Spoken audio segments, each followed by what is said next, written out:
I half lied to you because I do have one other question I want to put to you, because it was sent in. And finally. I know, and I think I believe you've answered it before, but I'll let you do so again. In reference to plans made to mark Northern Ireland's centenary, which was in the news again today, for which Seamus Heaney was included in the branding, who I believe went to the same secondary school as you, I think. Yes. You tweeted a picture of Heaney with the quote, "Be advised, my passport screen, no glass of ours was ever raised to toast the Queen." Within the context of our previous conversation about including unionists in a new Ireland, was that tweet ill-advised? Yes, it was, and I've said that already. It wasn't very clever, and it was in response, though. You have to remember, it was in response, though, to the NIO, British government, using Seamus Heaney's image without asking his family, and I found that quite difficult. Seamus Heaney wasn't somebody, I don't think he would have allowed himself to be used by anybody for their political purposes, or us either. He wouldn't have allowed anybody to use him in that way, and I just thought it was crass. Did I respond correctly? No, I didn't. And Twitter's not the place for context or nuance. And I think we all learn those lessons over and over again. But that's fine. In terms of centenary, look, I have said very clearly we will involve ourselves in marking the centenary, but in a way that it reflects the fact that a lot of us think Northern Ireland and partition wasn't a very good idea. It was a tragedy for many people, a triumph for others, that's fine.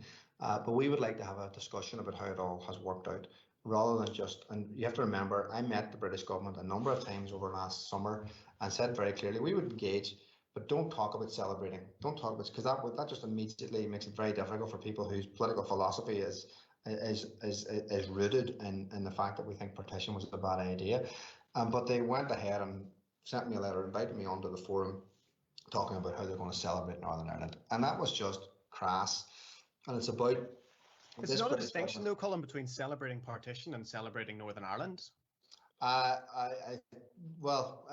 It's very difficult for an Irish nationalist to celebrate partition. We can reflect on it, we can mark it, we can discuss how it went, and do that in a very respectful way. None of us is meant to be disrespectful, but I'm not going to be used by this particular British government and their kind of approach to Scotland and Wales and Northern Ireland that you're going to see rolling out over the next few months and years. And remember, this is not about us. It's all about everything they're doing here is about Scotland. But is there nothing to celebrate about Northern Ireland? You can set. Of course there is. Okay. Oh no, I can. So it's 100 years not a good time to celebrate those things, even if you think that this partition was a bad idea. Well, I mean, but that's not how this was framed. I'm very happy, and I go to any event that's about that, and we're going to run our own events around this. And I think there's a lot to be celebrated, particularly since the civil rights movement and the changes that were able to be made by, the civil rights movement, then by political parties like the SDLP, around changing how employment law was ordered, bringing around the Good Friday Agreement and offering people who'd been denied a place in society, a very important part in society, and a lot of people have done well because of that. We're very happy about how we've achieved those changes. We're only getting started as far as I'm concerned. There's a lot more to do and a lot more to change and a lot more to change to bring about.